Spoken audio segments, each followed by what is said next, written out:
executiva das atividades de física referente aos dias 24, 26, 27 e 30 de março. Então, na primeira aula, nós estudamos sobre as grandezas físicas, né? Então, passei um questionário para vocês. Como podemos determinar uma grandeza? Grandeza, deixa eu pegar meu luz aqui. Grandeza é tudo aquilo que pode ser medido. Então, quando eu falo de uma grandeza física, é algo que eu consigo medir. Qual a diferença entre grandeza escalar e grandeza vetorial?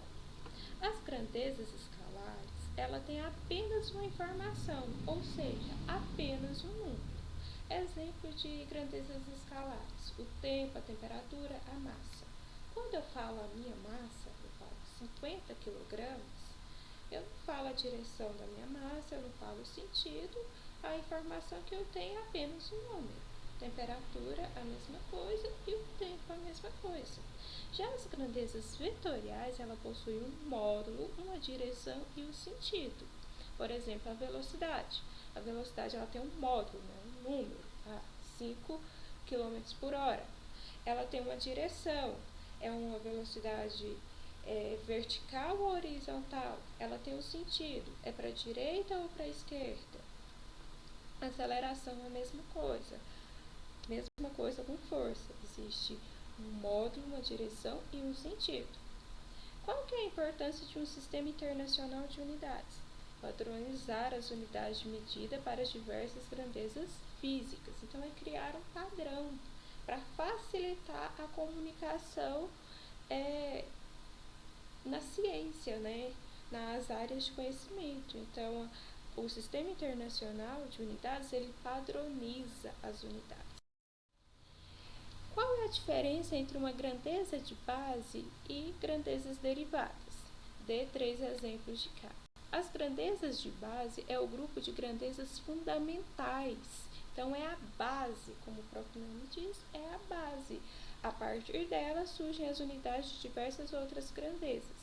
As grandezas de base são tempo, massa, comprimento, temperatura, quantidade de substância, corrente elétrica e intensidade luminosa. Grandezas derivadas são aquelas definidas a partir das grandezas de base. Por exemplo, a velocidade. A velocidade ela é derivada do comprimento e do tempo, né? Tanto que a unidade de medida de velocidade é metros por segundo. Pesquisa o que significa dizer que uma grandeza é adimensional. Uma grandeza adimensional é aquela que não tem unidade de medida. Então, um exemplo de uma grandeza adimensional que vocês vão estudar ainda esse ano é o coeficiente de atrito. Ela é uma grandeza que não tem unidade de medida. Vamos iniciar agora uma revisão sobre notação científica.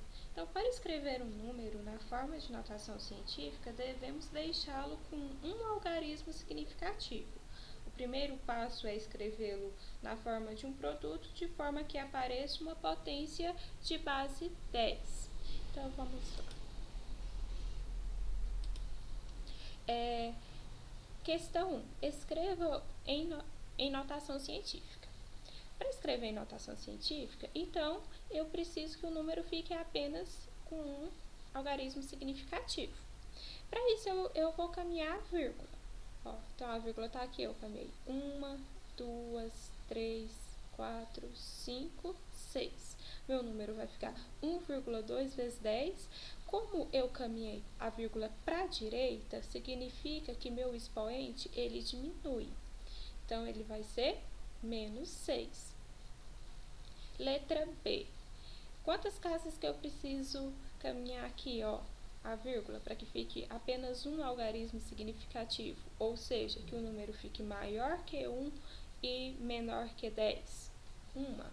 Então, como eu caminhei para a direita, meu expoente diminui. Então, vai ficar todo o número vezes 10 elevado a menos 1.